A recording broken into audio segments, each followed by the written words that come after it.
right. Live stream is on, I'm sorry. I see a quorum, so I call to order the meeting for the April 4, 2021 of the Pulaski Election Commission. We're in the Jeffrey Hawkins room at the Pulaski County Regional Building. So on the first item on our agenda is the Pledge of Allegiance.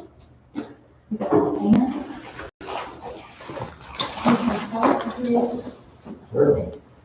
I pledge allegiance To the flag of the United States of America and to the republic for which it stands, one nation, under God, indivisible, with liberty and justice for all.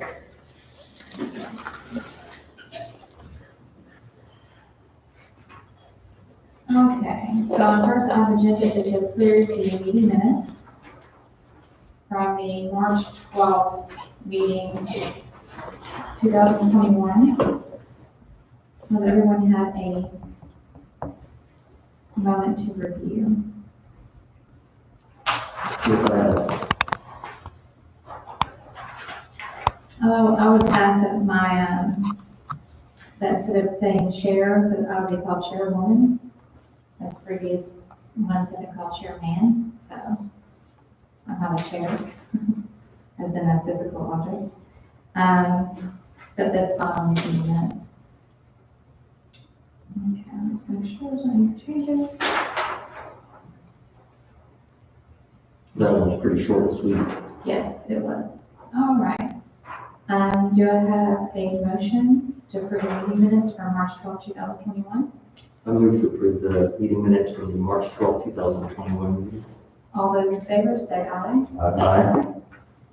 The meeting minutes are approved.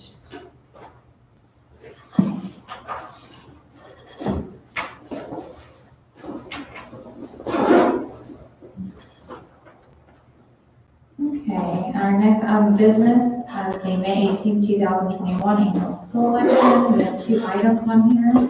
The approval notice of election and the appointing of the election officials. Mr. Kent, could you lead us through the first item, please? Sure. So in front of you, you each have a copy of the notice of election. It's front and back.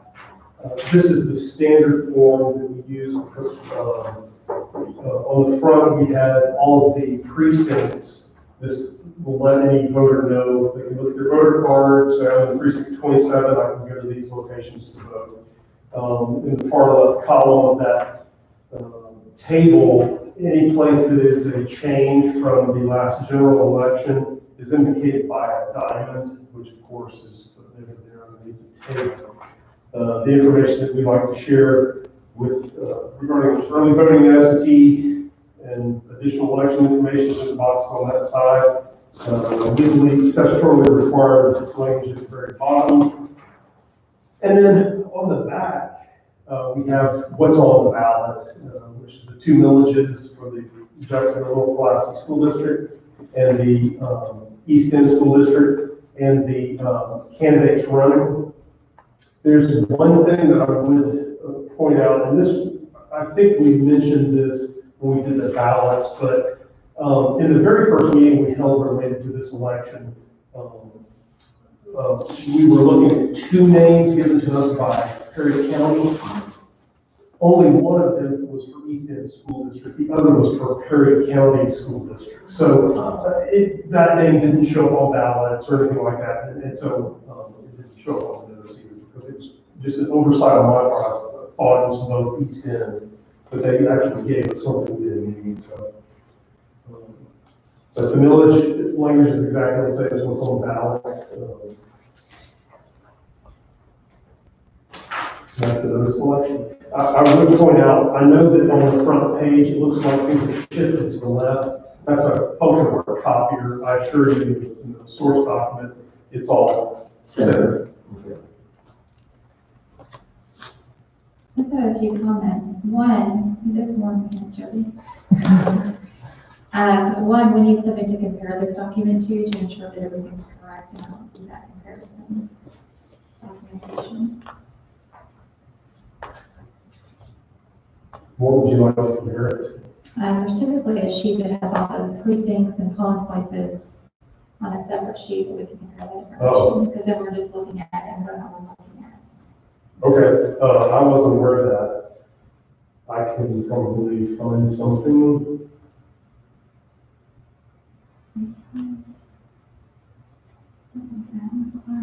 Is it usually a spreadsheet? It is. Yeah, it's usually a A spreadsheet. spreadsheet? I think it's the one Amanda uses, because I know they used it last time. I forgot about that. I wasn't thinking about it until she Okay. mentioned it, but I will print that out. I'm sure Amanda Thank you, Sean. has it in the file.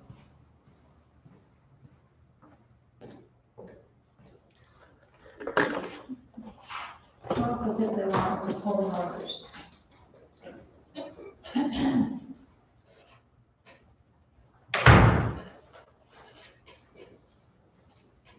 That's the reason I'm polling orders for this election. I will note that, I do think we need to alter these, the district, the asterisk and diamond, because I can't see them, or the difference between them on this document. It's really tiny, and they're very similar. When we're noting And the I don't think changes. we have any asterisks on here, but they We are don't. very similar. They Yeah, are we don't very have any, they're very similar. But as I can see, that we don't have any other. Yeah, Going- some asterisks. I think going forward, we need to have two separate symbols used, so it's very clear the difference between a temporary location change and the one on the e-voter can vote. That would be an asterisk, but the other one, a temporary location change, should have something different that we can easily identify.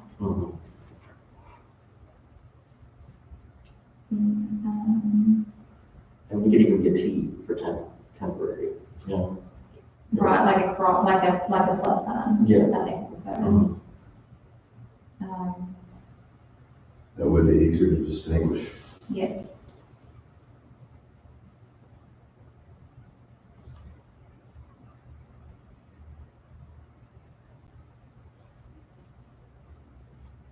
We don't have our website on here.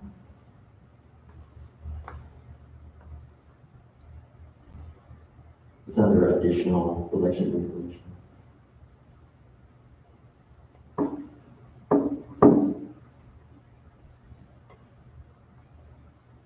Should probably at the bottom too, though.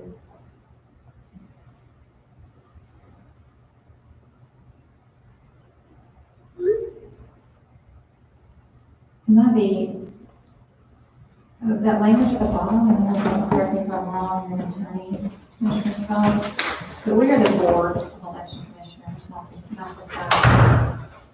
The way that's worded, it sounds like objections are made to the staff, not to the board. Thank you. You're welcome. And the cities are on the back, that Let's take a look at that. That's what any elections.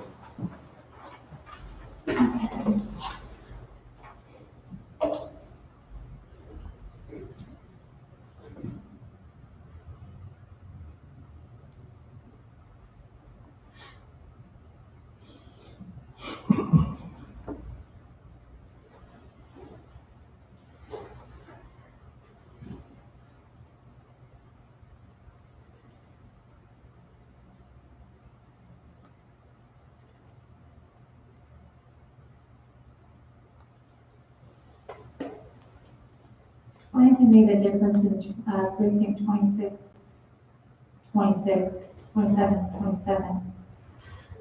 So the commission decided to have two polling places open, so 26 normally would vote at Biomeda, at his church, but we're having voting at Jacksonville Community Center at St. Stephen's for all precincts.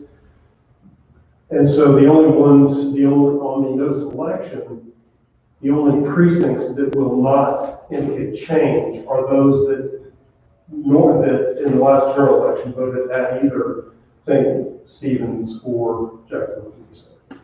So 29, 30, 33, and 35, those are unchanged from the last general election. So on the asterisk, that's really regarding the vote center. The asterisk indicates a change from the last general election. That's in Arkansas code requires us to indicate any time there's a change. Do we have a vote center on this notice? Do we have a vote center for this election? Well, so what the notice does is it tells people where they go and vote. Right. But which one is the vote center? Well, the Jacksonville Community Center is officially the vote center. However, because of the way the election can be set up in the election equipment, anyone can go and vote at St. Stephen's as well. That's what we, discussed when we were talking about. There's only two locations, yeah. And it's required to indicate where each precinct votes. So that's why we enumerate this. We did a 2020 special election in Jacksonville. We only had one location open, but we still had to list every single precinct that was eligible to vote and put it all in the same place. Yeah, Jacksonville Community Center. Yes, I know that in the last election that we made sure to designate voting centers, vote centers as separate, so that it was clear where the vote center is. Mhm. I don't see that designation on here. It's like it's my, the issue I see. Is which one's the vote center? I don't see a B vote center.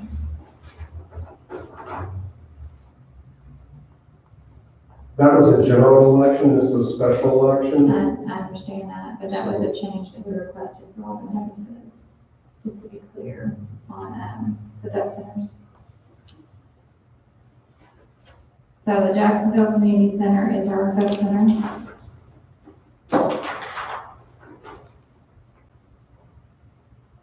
I don't see that on here either.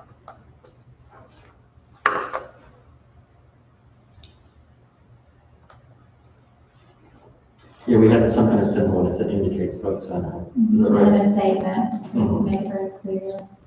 These notices are kind of confusing, and if you don't understand them, you don't know what they're And that's why I have the line down at the very bottom. Any voter in Jacksonville or Pulaski School District can vote at either polling location on election day. Yeah. I think that should be, any voter in the Jacksonville North Pulaski School District can vote at either polling location on election day.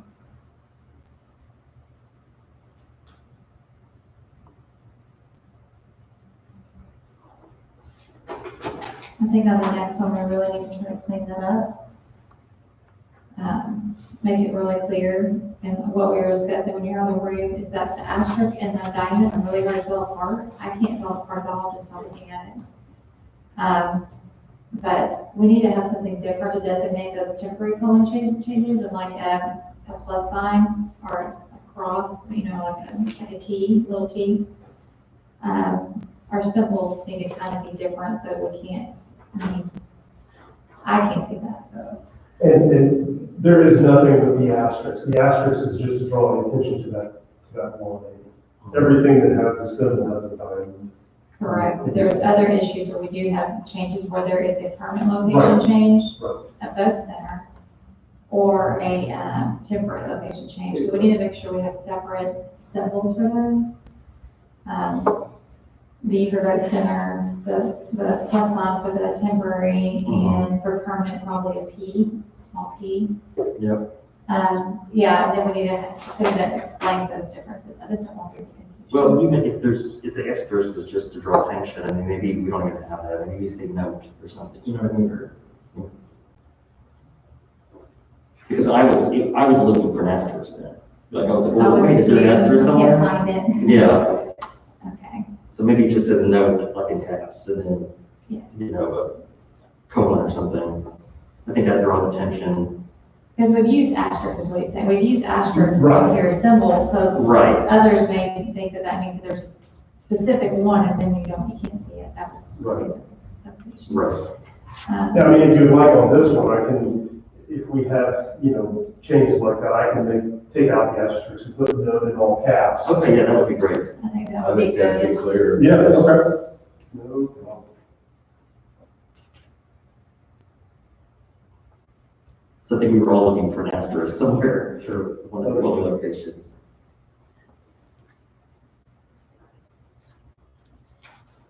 So Tuesday, 10 a.m. to 5 p.m., not 8 a.m. at one site. At the main site, it's 8 a.m. to 5 p.m. Both places close at 5 p.m. The off-site opens. I'm sorry, I was looking down.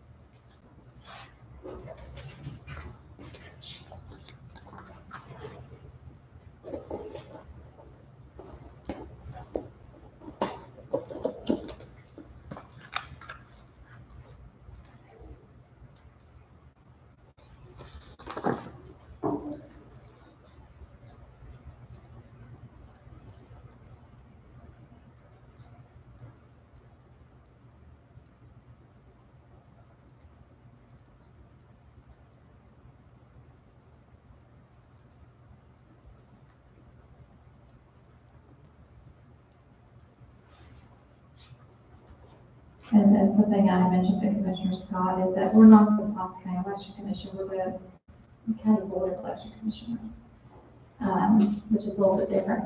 And you see there's legal language at the bottom, and there's two different groups. There's the PCC staff, and there's actually the board, which is the board, and those are separate. And the way that's worded at the bottom of that legal notice is that objections to election officials may be directed to the Pulaski County Election Commission instead of the board. So I just want to make sure that's clear because you can only object to the board. So going forward, I think we need to try to clean up that language and make sure it fits the legal language that's in the law. So can we add directed to the board of the Pulaski County Election Commission? Could you add that, Sean? I mean, that's fine, but there's election commission and election department. That's the distinction. That is not the distinction among the state board. The PCEC is considered the staff, the board is considered the board. So it's the Pulaski County, I'm trying to say that right, EBC, not the County Board of Election Commissioners. So that's different than the commission staff. I'm not sure that the state boards makes that determination of the distinction. We're known as the election department. But anyway, if you want to say the board of election commissioners, that's Pulaski County Election Commission, that's the one. Well, considering it says PCEC about Pulaski.net, that is referring to the staff because we don't have access to that email. And that refers to Pulaski County Election Commission. So I just think it needs to be very clear, so there's no confusion. If you can write out what you would like it to look like. I would nominate any of us to mark that out and something. It doesn't have to be on this one, but in the future, just so we can clean this up. Maybe this is one of the templates we were talking about trying to clean out. Right. This language is specified in law, so that's just taken straight from, with the exception of the name of the county. Well, Commissioner Scott, being an attorney, We'll take a look. would you mind taking a look, sir? Yes, we will take a look. Thank you. Thank you, Commissioner Scott.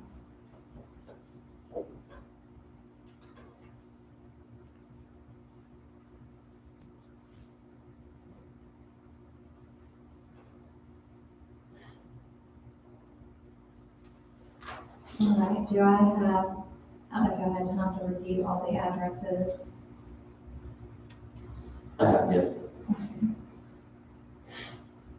We have consistent. That's something that we can get going for, I think that's consistent, drive, circle. Do I have a motion to approve with any minor edits to the symbols for the annual school election, notice of election from 18 to 2021? So moved. All those in favor? Aye. The notice of election for the annual school election has been approved with some minor adjustments.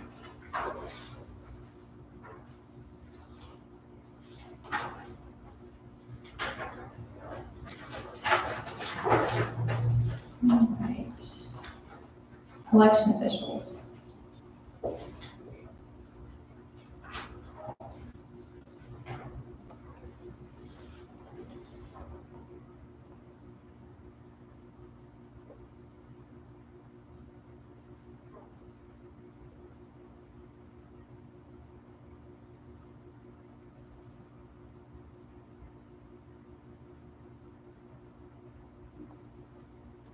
Okay, so walk me through the pairs that are going to be for this election. Pairing or canvassing. Who are the pairs for this election? Are you, oh, with absentee? There's two absentee workers, Nancy Shepherd, I think, and Jill Dunlap.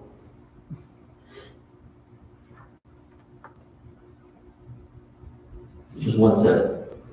Right, there were only, there were some military ballots sent out, but, I mean, there were less than 50 absentee ballots sent out. Oh, for that, this, for that area. So if we get all of them back, they can process those and, Okay. So I see that we have both of the same party. They're both Republicans, the absentee canvassing. We have one copy of the, It was the only copy that was provided. Mhm. Just. They're both They're Republicans. both Republicans, and the idea is to create diversity for canvassing. Do you have somebody else that can do the assisting? I mean, that's what was submitted by the election judge. Those are the two people who, whenever we have a small election like this, they are the two that normally do this. We don't have a Democrat or independent that can fill in for one of them. I don't know. The goal is to have, when there's two election workers canvassing, to have one of each party. It just makes it look above board. Well, if there's any issues, they could keep each other in check. And whether it's one party or the other party, I just don't want two of the same party. And that's one of the goals that we discussed last year. So I understand the election judge may, and I'm sure this is fine in this election, but I think we need to reiterate that to the election judges that we are trying to create diversity within our canvassers. So when we have two, it needs to be one of each. And that's really important so that we don't stack. I believe we said we couldn't find one of each, one would be independent, is that correct? Correct. You go to the next political party, and if they don't have anything, then you go to one that doesn't have anything for it. Or one that's also a recognized party. Right. So two independents would work, you know. If it has to be. And do we have anybody related? I mean, we don't keep that information, so I don't know. You had asked me to look over the addresses. I did that, and nobody that I can see lives together. Okay. I see two with the same last name. I see a few with the same last name. Are these at different locations? I don't know who you're referring to. So I have I'm sorry, same person. So I need to pass this.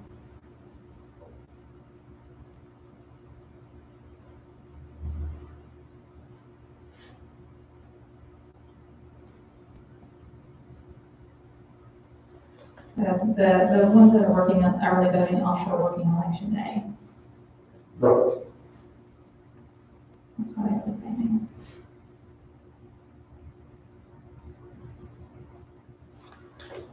How many poll workers total? I don't know. I didn't add those up. So on early vote, one side, we have one party only for all positions. I just want to make sure that we are trying to create diversity and equality, whether it's one party or another party, when we're assigning these locations. So, this is something that's been discussed in the past. We don't want to have heavy-handed over here or heavy-handed over there, and then there be an issue of what happened while there was no checks and balances. It's just something to look at on the next one. Do you have any questions about that? Sorry, we need to see it. I get that you can't, it may be difficult to do 50-50 split, of course. but Absolutely. To, you know, at least have one of the party in there in the mix when possible, I think would, again, if something happens, then, For transparency. Well, and if there's an issue that happens at the location, a problem, we all know how elections are being viewed right now and the kind of partisanship surrounding all those discussions. So it looks more fair and above board if both parties are represented, having in all of these counts and interactions. Absolutely. If I may, there are some polling places, not necessarily in this situation, where there are only one party that live in that area, vote in that So let area. me address that issue. So the law requires that you assign by precinct. However, you have the exception to assign by county. And we can do that. We have the discretion to do that based on trying to allocate our workers to create diversity amongst our polling sites. So we can pull somebody from another area as long as they're a registered elector inside Pulaski County, and they can work that with their polling site. So that's how we'll have to, going forward, that's how we're gonna have to approach this, because you end up having stacking. Well, maybe we set up a system of floaters, that are willing to travel to other precincts. So it's like, hey, we need a Democrat over here. Okay, I'll go over there. We need a Republican over here. Okay, I'll go over there. Yeah. And if they know that that's what they're going to be doing when they sign up, then We need to absolutely spell that out. It was one of the reasons I kept asking for the contract on a poll worker sign up, because I want to look at that and see if there is a way to do that on the form. Basically, are you willing to travel outside your precinct and work on the side so that we create diversity across? So that's just something not just I think, but I know that we need to do going forward. Again, to show that we're creating diversity and we're not stacking here or there. I don't want to see stacking on either side. And I'm sure there are poll workers that probably would like to be floaters. You know what I mean? And if they know that that's what they're signing up for, and they know that they're going to be kind of moved, like you said, they may like to change. Get to see the county, Yeah. meet new people. And also learn about the different sites, because, it's like a cross-training piece too. So, Well, I would just make the observation that a quick count, and just by eye here, of the totality here of the people that are listed, there's 11 Democrats, there's 10 Republicans, there's 6 independents. So there is a rather large diversity amongst there. That's good. So it does appear that we have diversity. we have diversity, it's just not assigned.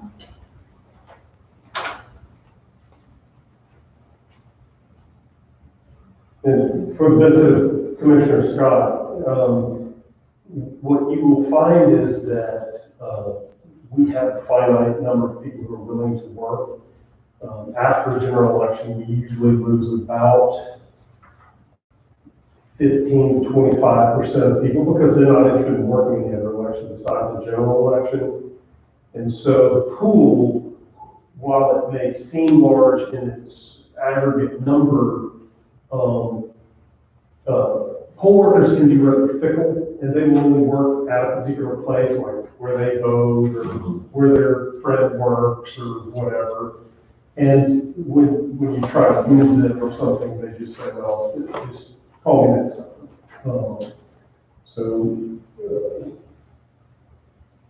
Before we can approve this, we need to fix this. It says McKinnon. It does. Oh, my goodness. It's okay. Oh, Have a different name today. That's an old one. Okay, I'll be right back. Stare. Dare. It does that every time. Hilarious. I never thought about how it did about my name. It really does. Here it is, McKinnon. And I understand that the poll workers, of course, they want to work at precinct they're used to, and they can't be fickle, but I think that's why moving forward, we let them know we're looking for floaters. We're looking for people who are willing to move around the county, and we will represent, whether you're a Democrat or Republican, you will go to this location to represent, the interest of that party. And I think there will be people that will be interested in doing that. Well, also to explain it another way, I heard on the floor, a senator argue about, well, I know my poll worker They know who I am. They don't have to ask me for my information. Mhm, And right there, that to me is like that's a problem. mhm. As wonderful as it is that, you know, our election officials, our voters have been around for so long that they know everybody, sometimes that can create an issue because someone may not ask you for your voter identification, for you to state that information, and by law, that has to be, you have to apply that across the board to all people fairly. So you can't have one group of people that apply to another. So that familiarity can sometimes be an issue. Thank you. Do I have a motion for the certification of poll workers for May 2021 annual school commission? So I move to approve the certification of the poll workers, for the election officials for the May 18th, 2021 annual school election. This is a poll workers. All those in favor? Aye. Aye. What I was saying when you left was that, I understand that they're fickle, poll workers can be fickle, and they want to stick to their same area. I think that's why moving forward, when we recruit poll workers, we can say specifically, we're looking for voters, we're looking around the county to, you know, represent their party at polling locations that may be underrepresented for that party. And I think there will be people that will be interested in doing that. There may be, I mean, I do have people who are willing to work at different locations. It's a very short list, but, and again, for Commissioner Scott's benefit, you haven't seen the presentation on that.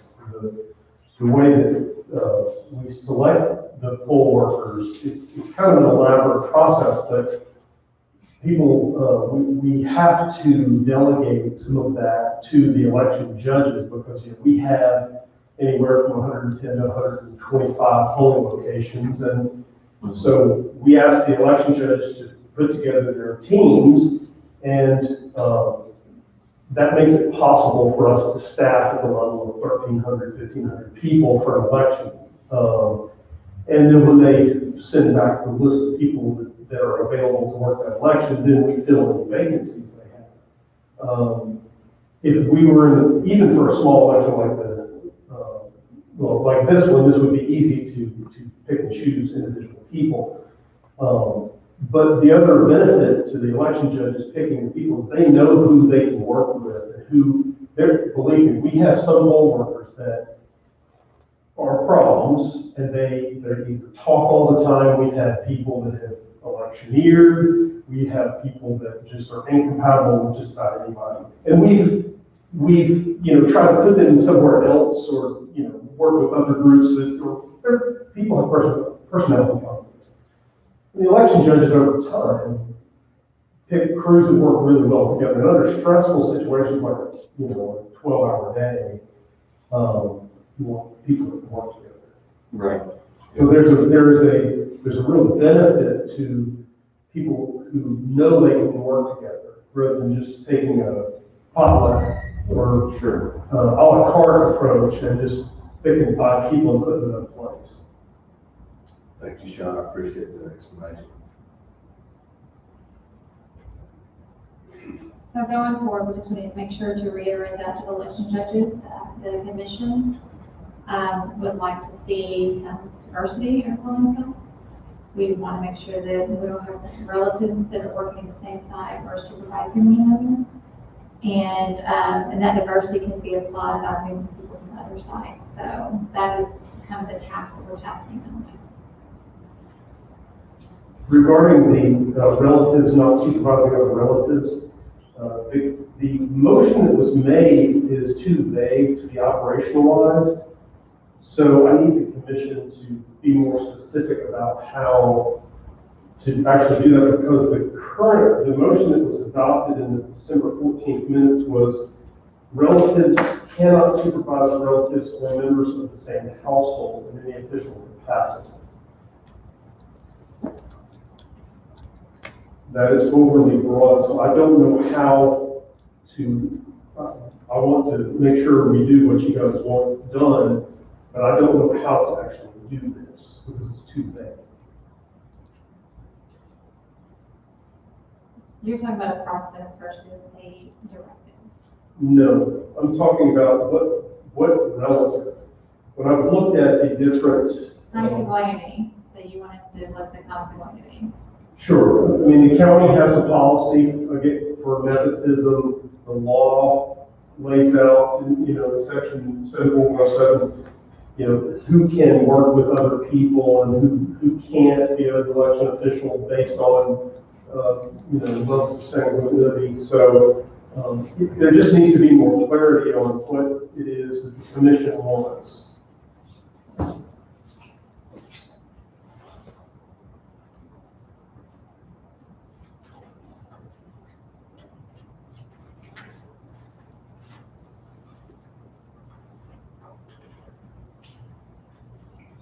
And if anyone would like to say a sanguinity chart, I happen to have. I never thought about it. I would like one. Okay. Anyone else? Sure, please. Do you have any recommended language, Sean? I don't. This, as far as I know, this has not been attempted anywhere that I'm familiar with. In our, So I don't know. it's pretty common in other states, Arkansas. I mean, I have the language because I wrote it in the field. Okay. We don't have to be that specific in our motions. There's a processes of how to go back to. So when we adopted that motion, and I know I was dialing in via Zoom, so I may have not heard everything, but it was my understanding that it was. You were here. It was. Was it in person? Mhm. So it was in person. I was thinking that this was for our teaming of the absentee poll workers, right? Those are the processing the absentee ballots, not to have a husband and wife, let's say, processing the ballots together. And, they could be of opposite parties and still be husband and wife, or brother and sister, or father and son, or mother and daughter, or whatnot. I wasn't so concerned about first cousins, once removed, and all that kind of stuff. I was thinking more, but for the polling locations, maybe you don't want a polling location where all 5 people are related, right? Working that poll, but I would think that if a couple of them were related, that would be all right. What are your thoughts? Chairwoman Sawyer? It's not common in other states to have consanguinity within a site in the same shift. For multiple reasons. I mean, when you're trying to get into the checks and balances, you're not likely to call out your husband for doing something inappropriate. Right. And that's part of it, is keeping each other in check. Mm-hmm. So when you have diversity within your polling sites, you're more likely to say, hey, or someone may be more likely to get their husband, I don't know, but you'd be more likely to say, hey, you're supposed to ask them to state their name. Right? However, when you have family members, you tend to have a little bit of bias, I would imagine, as we all have bias towards our own family members. And that removes that bias issue from the family members. So that's why most states have some type of consanguinity within their actual polling sites, within their election processes. And it's in state law, for pretty much everything that you can't have nepotism, for example. Sure. But we had it in this general election, and it was pretty rampant. And it wasn't just in, Hampton. So Sean, are you wondering at what degree is it cut off? Normally it's a second degree. I just, I don't know. I don't have a recommendation. In the language here, it says second degree, shall not serve with the second degree. Right. That's a person serving within second degree of someone who's on the ballot. Correct. So I mean, that is, This is the second degree language regarding someone that's on the ballot. Doesn't that's not second degree of someone else in the polling place. Right. That's the issues. And we don't allow anyone who's related to someone on the ballot to work at any polling locations or absentee. We don't really, we don't draw the line on that one. We pretty much just say, if you're related in any way, that's a degree. Right. And we have a couple people who sit out when their relatives are on the ballot. Sorry, what's that, John? We have a few people that sit out in elections when their relatives are on the ballot, and in other elections, they will work. Okay.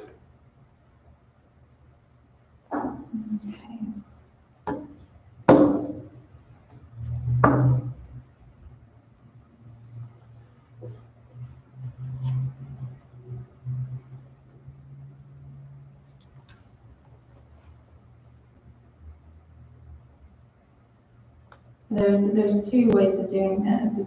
It's the no election judge shall serve in the same precinct as a spouse, parent, step-parent, child, stepchild, sibling, or step-sibling, unless they serve as on separate shifts that do not run concurrently or on other duties as assigned, unless approved by the commission.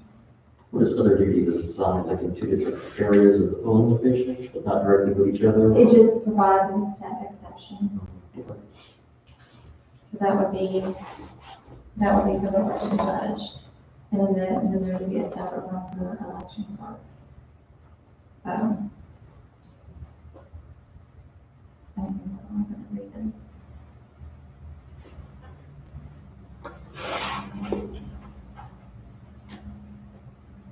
So Sean, I know that sometimes couples will work at the same polling location. How common is that with our precincts?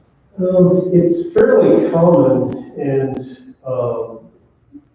we also at our vote centers and early vote sites, it's very common to have the election judge be a spouse, and then their spouse work as a clerk or whatever, also work in the polling location. It's fairly common.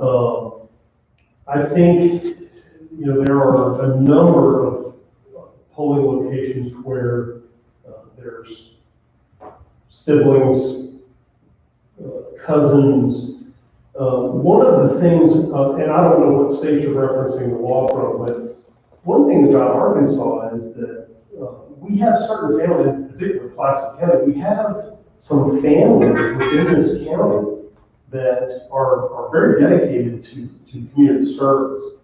And the way they do their community service is by working elections. The one that comes to mind is former EV1 election judge Maddie Willis, who passed away a number of years ago. She got her children, grandchildren, cousins, everybody involved because she valued the election process, the democratic process.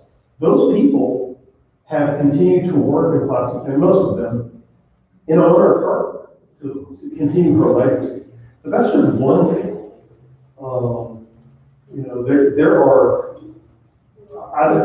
well, first thing is we don't collect familial data, so I don't know how many this would be specific. So unless they had like the same last name or same address, we wouldn't really know their relations. Right. But I do know that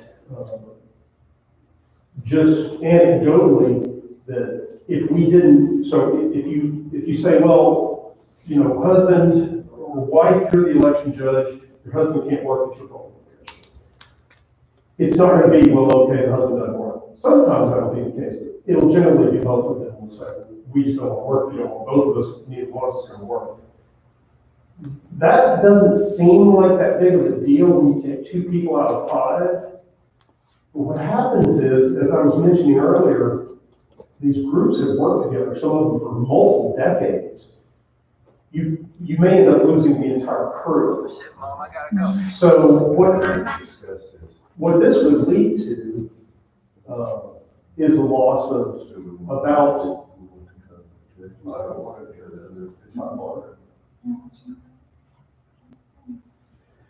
What the consequence would be is probably the loss of somewhere between 25 and 40% of our poll workers countywide. That's a big chunk. I don't know, it could be slightly less than that, but there would be a significant portion that we would lose either because the family member can't work or because the chief judge they have worked for 2 decades is quitting, so they're quitting. We see that happen routinely whenever an election judge quits working, the whole crew falls apart. And at some point, that could mean that we would not be able to hold open certain polling locations. And I think that these are concentrated kind of in the western part of the county, Maumelle and Jacksonville. So those, I know that those are areas where we have some familial relationships. I want to be very clear, we will not have to close polling sites. We have the ability to contract labor. We have the ability to have the state board come in and bring us staff. So that would not be an issue. I don't think we should ignore what the state law is, because this is actually a bill that was stricken out because it said that the law already covers this, but some of those interested benefits are doing it. We're not following the law, we're not implementing that, and we're especially not doing it within the supervisory relationship. The supervisor is here, it's a direct relative within second degree, and you have someone working underneath them, instead of moving one of them to another site so that they're not in that same location underneath that person that's supervising them. We don't do that any place else. And to me, the elections should be at a higher standard than others. So we always have the ability to have exceptions, just like, and we're not a small county. You know, small counties really struggle with these things because, you know, they have 2 polling sites and, you know, 300 some people in the whole area. So that was very difficult. We are a large county. Sean, you know our base of our poll workers better than we do. What is, do you have any recommendations? What would be the? I don't have. Chairman Starr said we can. There are exceptions. So, like, what is our? Well, as far as I know, there's a reason why we have never employed deterring people from working with relatives, and that is because we have perennially had difficulty finding enough poll workers to meet the minimum at some of these polling locations. And I do know this. I mean, I have conducted over 60 elections in Pulaski County, and it is like pulling teeth. I'm working up until sometimes the day of the election to fill required positions to get enough people. So, I mean, I'm familiar with a lot of scholarship on how to increase your poll worker base. I'm not familiar with scholarship or laws on how to reduce the base. So I have no recommendation on what a good version of this would look like. I don't have any experience or knowledge about that. Thank you. So are you, Commissioner Starr, you speaking of Chairman Starr, are you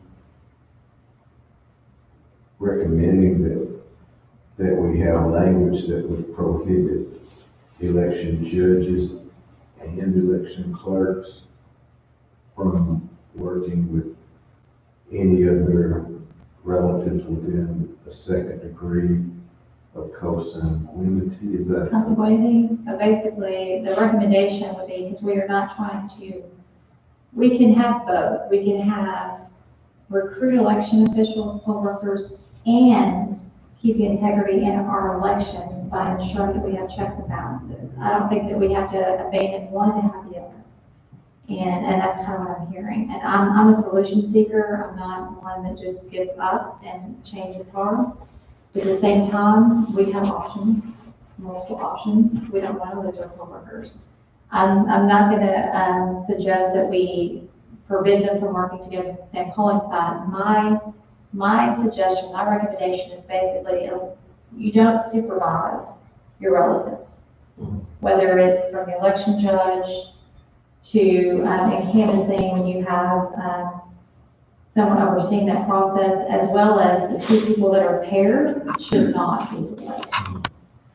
So the 2 clerks at the same polling location were related in the first or second degree. I'm fine with that. This is about supervision, and then with canvassing, the 2 partners. No, We just said, absolutely. we don't need to have, I mean, we're trying to create that check and balance So that someone can, if they do see something awry, or if they do see that, they may be more seasoned, understand the policy or the processes better, that they can let them know. But at the same time, it's less likely to happen when you have people related to one another or from the same party. So that is the issue at hand, ensuring that we have that diversity. Sean, how often is it that the couple is, one is the judge and one is the clerk, or are they usually both clerks? You mean at polling places? Correct. I mean, I don't have an exact number, but I would say easily 30–40%, maybe not spouse, but maybe relative. I'd say 30% at least, we have some familial. But again, we don't collect that data. Right. And I don't know who is, I know a handful of people who are related, not being married, sisters or whatever, but I'm sure there's others. So it's one of those things where it sounds like that you have an election judge and they think, not knowing, hey, well, let me recruit some family members because I can get their butts up here, make them work. Yes. Yeah. In So fact, that has it's been. nothing nefarious, it's just. It's just how it's what's happened over time because our laws do not reflect that adequately and very clearly. Whereas in the majority of states, I've looked at every single one of their statutes, that is not a common practice to have that relative oversight because it's typically a violation of state law. That's a nepotism violation. So. And those typically have to be reported when that happens. So you have to collect that data. At the state level, that data is actually collected. You cannot, by law, be supervising a relative within the second degree. And if there is somebody that gets moved, as you know, and there's a relative, you have to report that to Bureau of Legislative Research, and audit looks at that. So there are very strict requirements when we talk about consequences. How would we implement this as far as if we're not collecting the data? We collect data. So, like you said, change is hard, and I know it's hard when something's been done a certain way for a long time. But where are baby steps? Because obviously it's not gonna change overnight, right? No. We can't lose 30% of our poll workers, but like, how do we start taking steps to accomplish those goals? I think the way we do that is starting early. That's one of the reasons I asked that information for this, because it's a small election. Usually smaller elections going forward until we have another, midterm. But doing that, we have to just train the poll workers in the intent and the why. I mean, I think why is very important. We go around and we say, we're doing this, or we're doing that, and it's like, why are you doing that? I mean, there's got to be a vision behind it, and that vision is I am concerned that there's a lot of apathy in voting, and that apathy grows as distrust grows.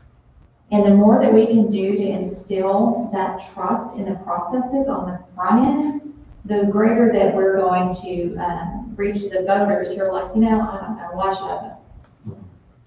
They can start trusting those processes, understand that we're putting all these mechanisms in place to create checks and balances within our county. Not just to set an example, but do the right thing, because they're familiar with what happens. They may be retired, but when they work, they couldn't have that. I mean, it's not commonplace. So it's an understandable change. It just has to be relayed in an appropriate way. Right. And I'm perfectly fine with writing something up specifically, and in our next meeting we can look at that. That would be great. Along with what we would do to collect that data. Because we do need to collect the data. I mean, that's something that we've been focused on, is trying to centralize some of that information and make sure that we have it in place, and to make it easy so that when you're looking at a spreadsheet, you can automatically know, well, that's not gonna work. So,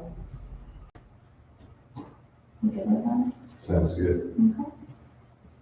So I will write something up. I'll send it to Sean, to Mr. Camp, and then he can send those out to you all to basically review and make them. Perfect. I like what you said about explaining the why. It's kind of like it is. Instead of saying, do this, you say, well, do this because. Right. Don't touch the stove because it will burn your hand. You got to change. I worked in projects where I was at a Microsoft seminar, and they were talking about how especially like in IT, they will go, sorry, Jody. In IT, it's kind of like, you're gonna have this new software, this is your new platform, I mean, new programming, and no one ever explains the why, and there's a lot of resistance in that. And that resistance typically is because no one stopped and talked to them and asked them, so why do you like this program now? I mean, and normally it's an emotional tie. So they may have been a part of the original implementation of that program. You know, they could have been there for 20 years and they were there when it started and got the configurations. But if you don't reach out to people and talk to them and say, yes, we have this great thing, but I want to know what you think, so what's great about the program now and how we can better kind of bridge that gap. But I think that why is really important. Well, it's like what I said earlier about recruiting floating poll workers. You put out the signal for the poll workers and you say, we're looking for floating poll workers that will work across the county, and this is why, because we want to make sure both parties are represented at whatever location. I think you get a different batch of poll workers that they know that they've signed up for. And diversity. I mean, I like to see diversity of all kinds. So, Okay, well, thank you for writing that up. I'm looking forward to seeing it. no problem. So this is fine. This is done.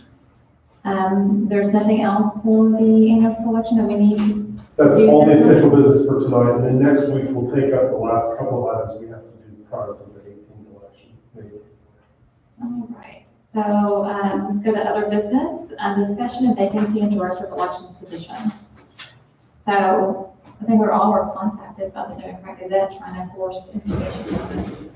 And I said it's not appropriate. So we're in this kind of weird situation where only we can certify or decertify, though we can't hire. So my recommendation is that to make and someone, I mean, I can make this motion, let's do it, but my recommendation would basically be that we recommend to the county judge that we would like to have multiple applicants. And if we have someone that we're interested in, I think would be a good fit, that we would send that information. And then there are different people interviewed for this position. I just don't think it's appropriate to just stick someone in a position.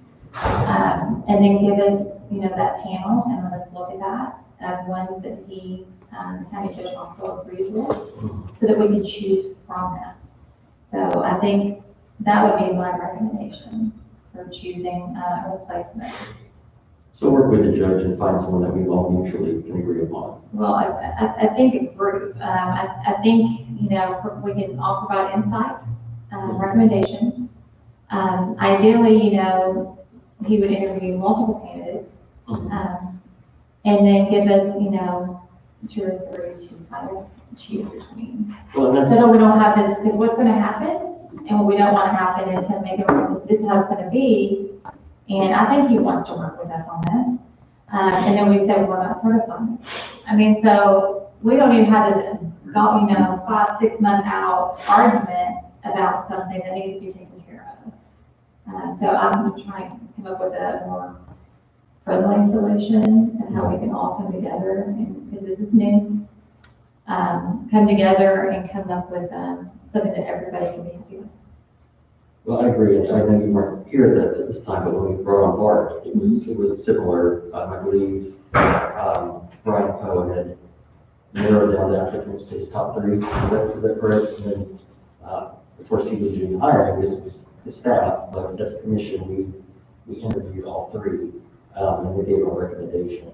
And then Brian took that into consideration. So very similar process. I agree, we should have some input into this decision and some discretion. I think that's a good idea. So would someone like to make a motion so that we can have something formally sent to the county judge of what our desire is? So we're going to write up a letter and send to him. Yes, we need to do that.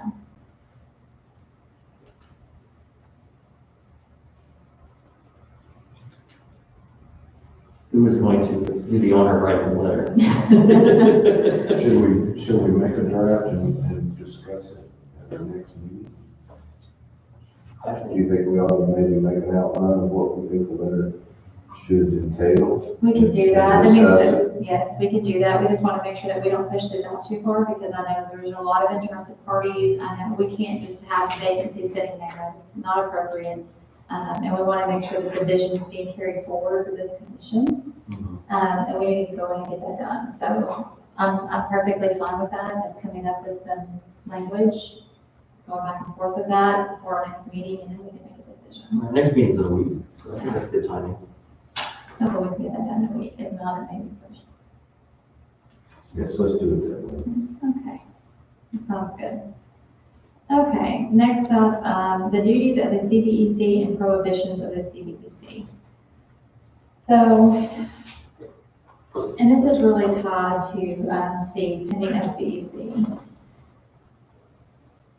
I know myself is working on a lot of things right now. I know Commissioner Price has been very vocal on items in the media right now, but I think it's very important that we go back and look at our duties and our prohibitions as we're going forward, and keep that in the back of our mind anytime that we're speaking on, or speaking to, or speaking about something. I'm not going to dictate anything to anybody. I just think it's better if we just look at this and just make sure that we're following it. So I would like someone to read the duties and then someone else to read the qualifications.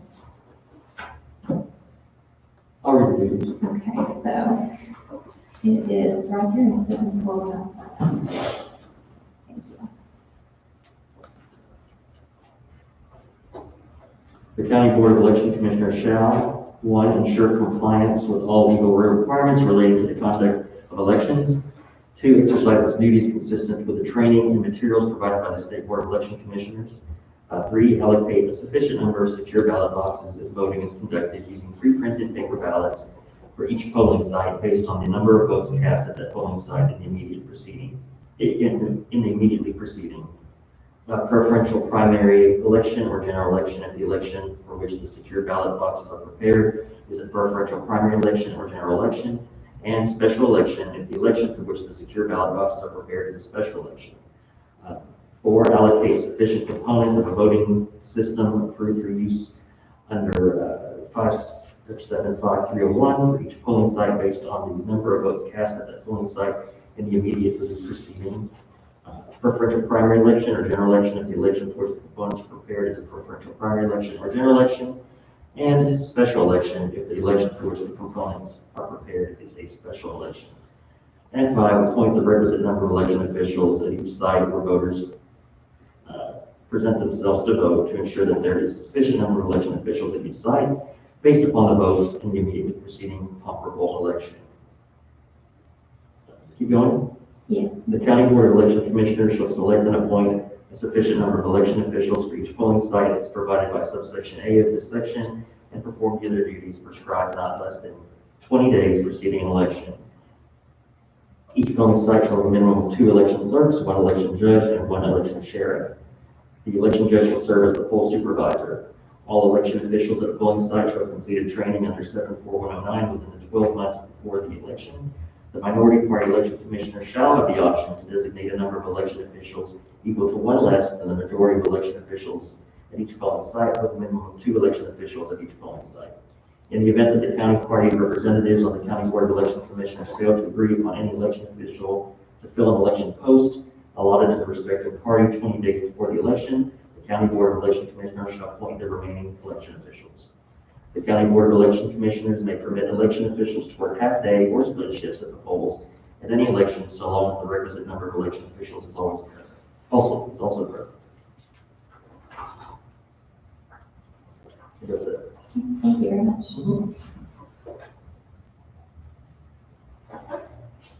Commissioner Scott, will you read the qualifications of 74110? Sure.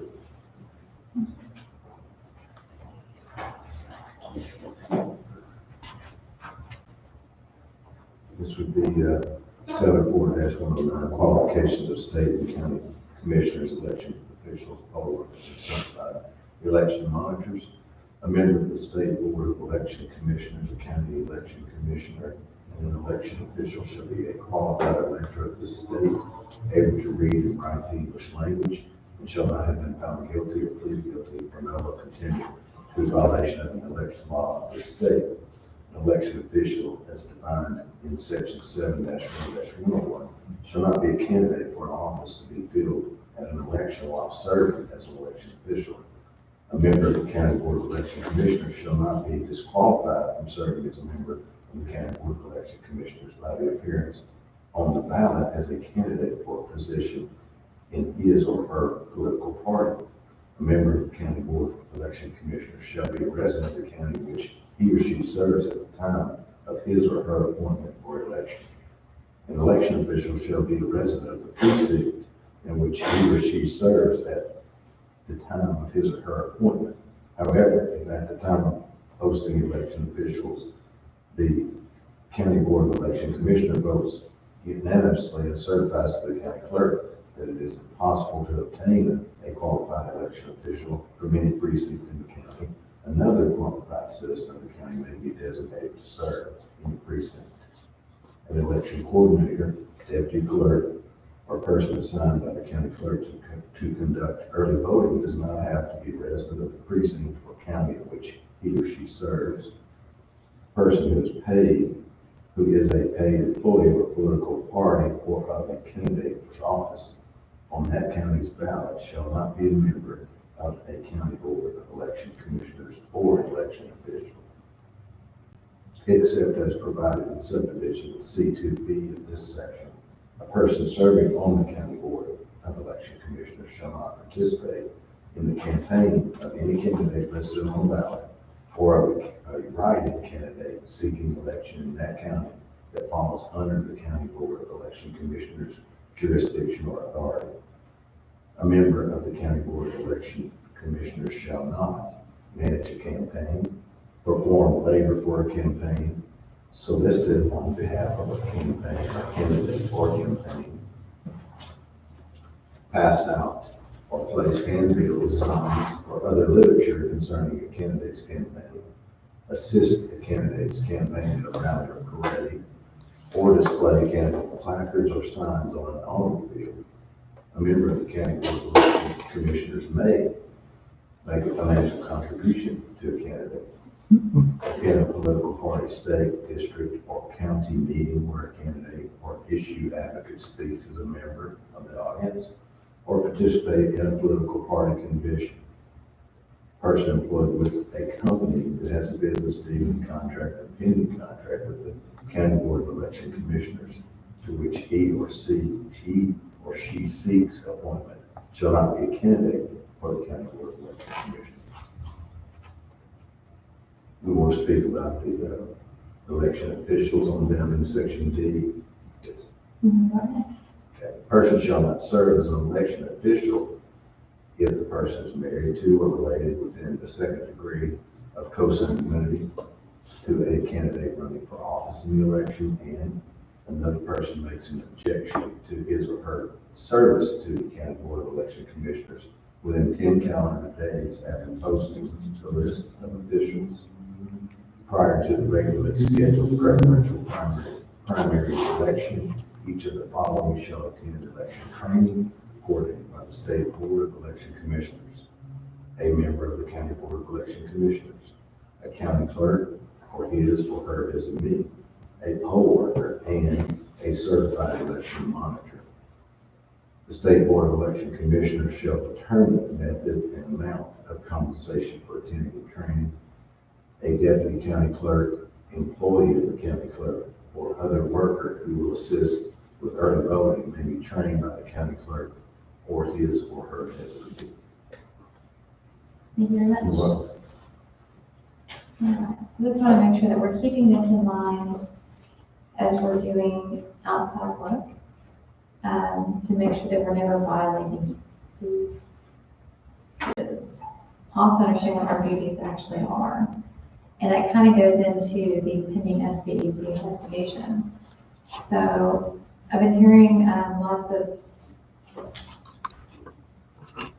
affirmative statements that there's no this in this election, there was no that in that election. But until the investigation is complete, and it is thorough, and we have been provided with the results of the investigation, we should not be speaking to what did or did not occur, as in that is a fact. But this issue did not happen in the November election. That's being investigated. We don't need to make an affirmative statement to the media that statement until the investigation is complete. So we need to be careful about our words. That goes for myself too, because it's very easy to, get off track on that. And for that investigation, that's not public information until 30 days after the completion. So that kind of complicates things a little bit. So we just need to be very careful in what we're stating, because for one, there's two reasons. It looks like we're speaking on behalf of the commission, we're speaking for everyone. The other issue is that if something comes back and you're wrong, no one likes to have to backtrack. So we just have to be careful with what we're saying going forward. And it's tricky, I get it, it's really tricky. But let's keep that in mind as this process carries forward. I know it's a long process, but we don't want to do anything to take away from that process that's outside of public information currently. Mm-hmm. If that makes sense. Agreed. Okay. The only, And I actually have not had the need to reach out about any of the investigations. I don't know if you all have to. If they have to you, but not to me. no, I've been hearing other reports of how this election had no certain types of issues. I've specifically refrained from using certain words when I'm speaking to the media, because I know there's investigation, and until the investigation is complete, I'm not going to make an affirmation of something that may be incorrect, and say wholeheartedly, well, this didn't occur. So I just want to make sure that we're careful about those things. And then anytime we're speaking to the media, unless I'm speaking on behalf of the commission, that if it's for personal reasons, that we make sure that this is my view. Right. That we're not speaking on behalf of the election commission, and that really goes for staff as well. Because staff doesn't speak on behalf of the election commission unless we've directed the staff to say these things. So I think that's really important. It wouldn't seem proper to speak about an ongoing, the subject matter of an ongoing investigation. That's not disclosed to the public currently. Exactly. Correct. And I say that for a reason, because there's things that go watch live stream, you can watch, or there's also things that are disclosed in a complaint that is not public knowledge. So we just have to make sure that that kind of balances two things. And it is true. So that's just all I wanted to say for that. I did have a question about the oaths. And you said that you were going to bring me a copy. I sent that out, Via email. as you requested. I sent it out to the three of you, and it's in the SharePoint. Okay, so I'm assuming there's an oath for poll workers, oath for the election judge, oath for you. There's an election day oath, and I didn't compare them, but there's an election day oath that everybody in the polling place takes, and in the early vote site. That would be the same oath. And then the absentee oath and the oath that the staff takes is the same. I think there may be like one or two words that are different between election day and the absentee and staff. I can't. It's been a long time since I looked at the election day, so I looked at the absentee and the staff, and they're identical. Were you aware there were oaths? I believe it was. Were you aware there were oaths? Who's administering the oaths? In the polling places, the election judge administers the oath. They do it that morning, right? Who's Right, they do it. administering to the election judge? Excuse me? Who's administering to the election judge? They're taking it at the same time.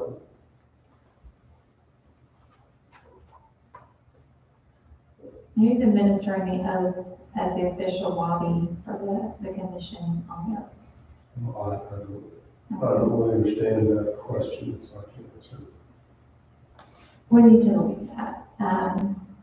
Also, because we haven't been getting copies of the oaths, I don't know if we have staff that do not live in this county that are signing the oaths. Because we haven't given any oaths for any staff since I came on board. I know it's been done in the past. So I just want to make sure that if we have staff that doesn't live in the county, there's an issue with election official duties, because as we just read, violation of state. So we need to make sure that we're looking at that, and just we need to look at that process. And you said you sent that to me, Mom, so I really should have that. The oaths. I sent you the oaths And do you have a process for, how they're administered? Outside of just the poll workers doing right, I mean, I just described it. for the staff. We all read the oath and sign the form. Okay. So if everyone could just review that information, and then hopefully at our next meeting or part of the meeting after, we can kind of look at that and make sure that there's nothing that needs to be updated and changed upstream. So when did you send this morning? Yeah, I think it was, I don't know. No, I got it. At the time. I got it, thank you. Does anyone have any other business? Not for me. That being, move to adjourn. We can't Can I just mention what's going to be on the next agenda? That would be great. Right. So the next meeting will be next Wednesday, the 28th. We'll be certifying, y'all will be certifying LNA testing. And I think we moved discussion of vacancy of director of election position. We'll just forward that as well, is that right? Yeah. And then, a discussion about the website. I'll alter that and get an update on the website, and then for our recommendations, I'm gonna push that out because session has really gone longer than I imagined. So just an update on the website? Update on the website. Sure. And Jody Right. can make that brief, so just an update. So giving us more time to see what we want to put on there, because I know like everybody else has been really running. And then do you, Chairwoman Starr, do you still want to do the election legislation update? Not on that day, since Okay. session is Still maybe ending on Tuesday, but it's actually going to just be going in recess, so I'm not signing on. So Okay. let me get some information. We might do that if we're waiting around on election night. That might be a better time for that. And related to election night, so just to make sure I'm clear, certified LNA testing, update on the website, further discussion of vacancy of the director of elections, and then you'll let me know if you want to do the legislative update. That's for the 28th. The 18th? Well, I was just talking about the 28th, and then on the 18th, Yeah, so 20th May.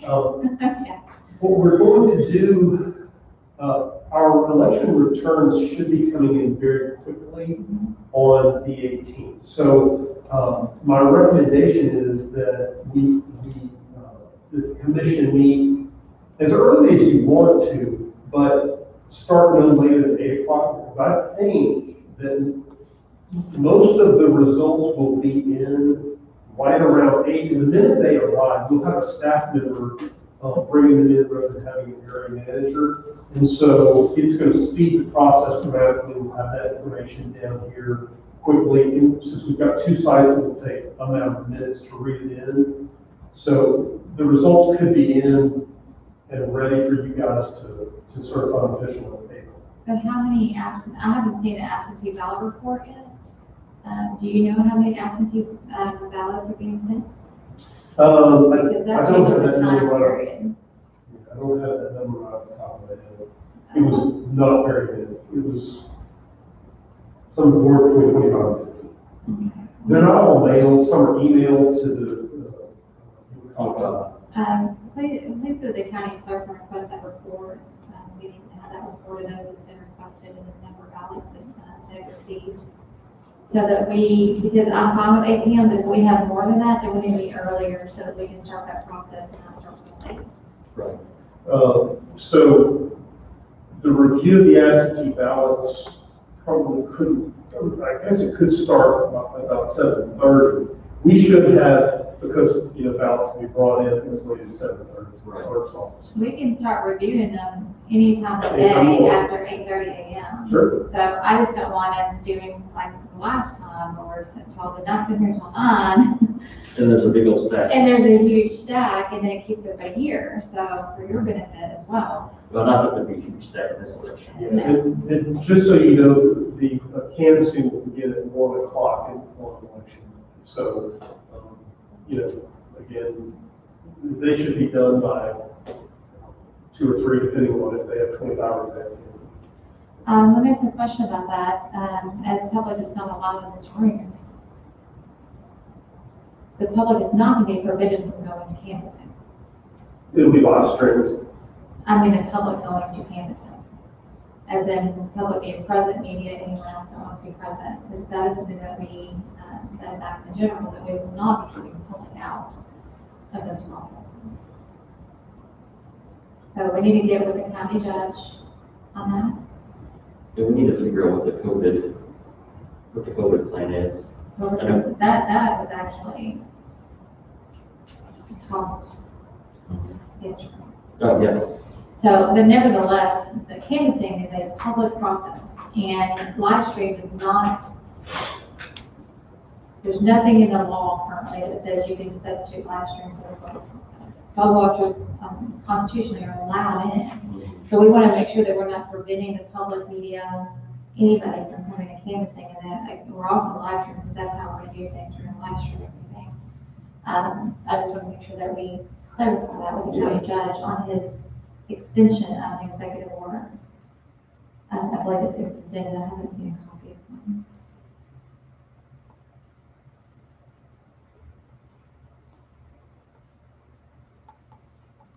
Did you have a thought, Commissioner Morris? No, I was just thinking, and more and more people are being vaccinated now, so we'll see how that plays into 100%. everything. Yeah. Yeah, clarification from the county judge would be great on that. All I can do is, the order is, as far as I know, still in force, so that y'all have the latest order. I can forward it to you if you like.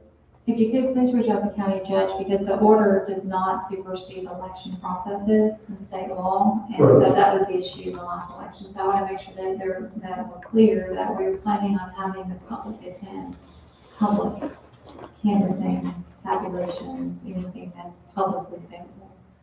Because that's not, there's a conflict there, and we don't want to make sure that that conflict is not, the people that think that they have to be turned away. So, especially poll watchers who are conscious have to be here in the media. The poll watchers and media, were allowed in the same general, and they clearly were allowed in, no problem. I think the judge's order says that, public viewing can be done electronically and make that available. But I'll get clarification from the county attorney. Thank you, Sean. Did you have any comments on that? I think we need clarification. I agree. Okay. Just a side note, I did a freedom of information request on the county website. It took 35 days to get the information. And I did not get all the information. The contact on there is Brian Poe. Someone needs to alert. On the what website? On the county Oh. FOIA, Good, that's fine. for elections, it goes to Brian Poe. Yeah. That needs to go to pcec@pulaski.net for all FOIA information. So if someone could please update whoever is over that piece for Freedom of Information Act, which I think is Cazetta, I'm saying her name right. Because I'm thinking the reason that the law was violated is because it went to someone that couldn't get it. And it took 35 days for them to receive the information. So we want to make sure that we're not getting all these FOIAs right now, that we have no idea about, because they're going to an email that's not there. And I'm assuming that you forwarded the email to other staff members. I don't have any control over You don't have his, control. over his Who does email. the Microsoft? I mean, I take care of the administration of the email, but I mean, that happened so quick, and it has happened so quick that I haven't done anything. I haven't been instructed to do anything with that email. Because I think, Has anybody been monitoring? That's what I was wondering, is if anyone's been monitoring, I mean, typically, in this situation, it's provided to the next person, and they have the ability to get all those emails and have the archive. And we need to say that archive because of public, information requirement. So, if you could update us next week on what that process is and how those emails are being handled. But that it's probably not the only, it's probably not the only place where they have the wrong contact information. We just want to make sure that we're not in violation of law because we have the incorrect, information, which is why we should always use the PCEC website email address. My understanding is that PCEC is where everything goes, but, so just to be clear, so you're saying that a FOIA request was sent to the county requesting information from the election department, and it went to Brian's personal email? Brian's regular email. On the Freedom of Information Act, it lets you select which division that you want this Freedom of Information Act request to go to. And you select that division, that's where I saw the issue. And, it took 35 days, and I didn't get the full request. Yeah, I was not aware of any of this, so. So, I'm assuming someone else would fill that request and did not fulfill it all the way. But that's an issue, because what else? Because a lot of people use an online portal to do a Freedom of Information Act request, and they're probably going nowhere right now. And that could be a huge issue, because we have 3 days. Sean, who is it that is responsible for PECE? I review, I look at any emails coming into that. Okay. But for those specific, so we really need to make sure that we're looking at any other kind of pockets, like basically black holes that communications may be going to right now. Because I would not be surprised if, that's why I really like to get away from using specific individuals when they get in emails, because then that happens. Someone's gone and then their emails are not being forwarded. So we need to really kind of think about that. If the staff would look at that and think about that, is there any other place that right now? well, on our that may be one website, person? on our website, it's only PCEC is what it funnels into. It Correct. always has. Now, don't have anything to do with the county website at all, so I just wasn't aware that that was even something that was being used, and I can't answer to why it wouldn't have been turned off or redirected. But Other than- candidates may be sending questions in specific to email address. I mean, people would be specific sending questions in about, hey, we want to have a special election in Little Rock, to a specific email address. So we don't want to be surprised, especially with a special election.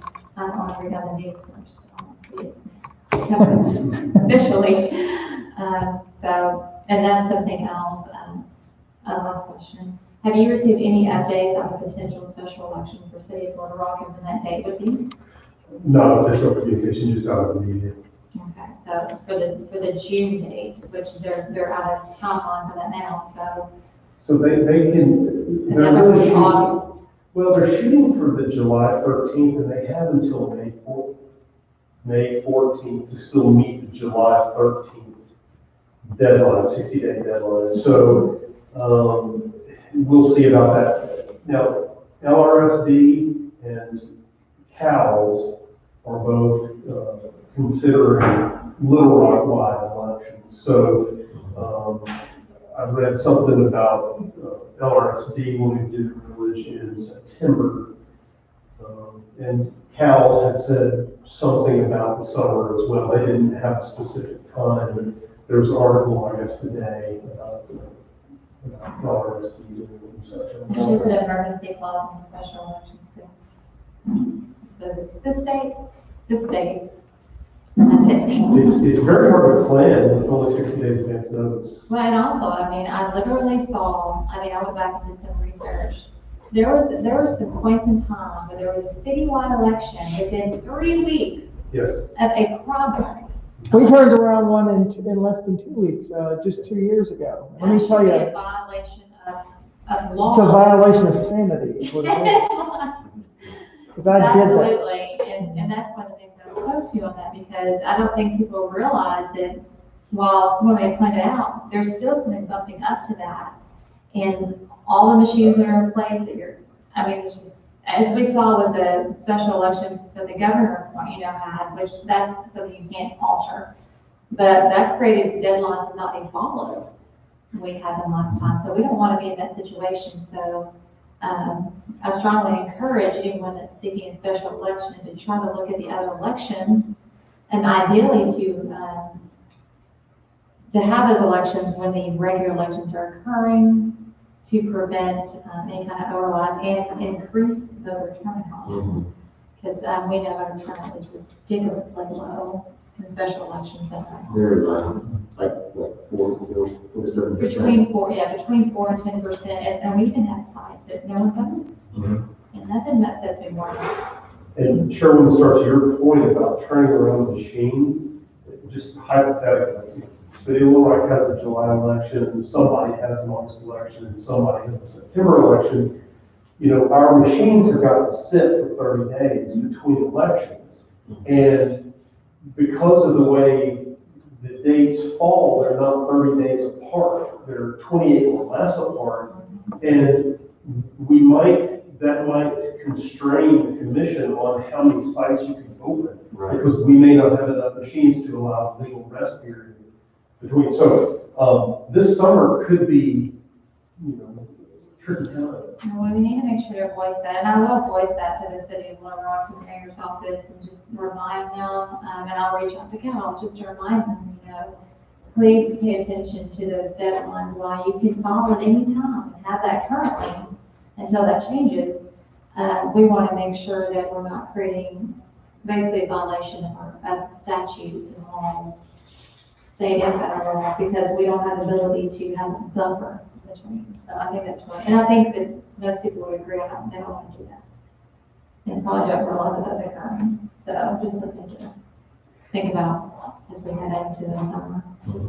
I was trying to find the media article. I saw one just for you was July 13th. I was thinking June 13th, it's July 13th. There's there's been a lot of reporting the last couple of days. They're voting. They pushed it to next Tuesday. They didn't adopt it last night, so they pushed it to next Tuesday for Little Rock. I see it. Yeah. And the school board has taken theirs up in the May meeting. That's what the article said. And this is a good example of something that we don't really need to be pushing our opinions about on the yay or nay on. And this is really difficult when you have very set values on certain things, but this would be kind of almost like a campaigning issue. So I remember coworkers doing that on accident. It's like, oh, I'm not, I am going to blah, blah, blah, and it's like, don't say that out loud. But, so we have to remember that too with these types of elections. It's a lot. Do we have any public comment? We had public comment from just one individual, and he just commented that he was having a hard time hearing, and just would appreciate it if we could do something in the future about that. And I said, thank you for your feedback, and we are continuously working. I'm adding some audio software between now and next meeting that hopefully will address that. Second, from the same person, I can't remember what the conversation was from back at the first meeting. He just said, good point, Commissioner Starr. It does start with trust, and trust can begin with good communication. And then he said, thank you for considering my feedback. So that's the only comment we have. Yeah, these are on, aren't they? Yes. They are? Yes. Should it make a noise when I touch it? Yes. They don't get to find the room. They just go to the lines. Okay. I know that I don't. The last meeting we had with these, I went back and checked it on my phone later, and I thought it sounded good. Yeah. So, Well, this room has some wonky acoustics, so we don't have as many meetings here this year, so this is my time. I get to play with it and try to get you should guys we to. talk the rest of the- No, you're good. You're good. Sit. You can sit comfortably. You can sit. It must be like a boxing ring, like Yeah. talking microphone. So is there any other comment that was submitted to your city comment, Commissioner Rice? I did not. Your city comment, I have Commissioner not. Scott? I want to call you something different. I have not. Commissioner Davis, Commissioner Scott. Okay, so our next meeting is April 28th at 5 p.m. LNA testing and some other items on the agenda. That is an in-person meeting. And then following that meeting will be the May 18th meeting at 8 PM. At 8. Unless we get a report back saying there's a whole lot of absentees, yes. We get a report back saying there's a lot of absentees, we'll probably do that afterwards, so that we're not keeping staff here until 2 o'clock in the morning or so. Right. That's all. Or 5 o'clock in the morning. It's kind of 5:15. This meeting is adjourned. Thank y'all so much. Yeah, thank you. All right.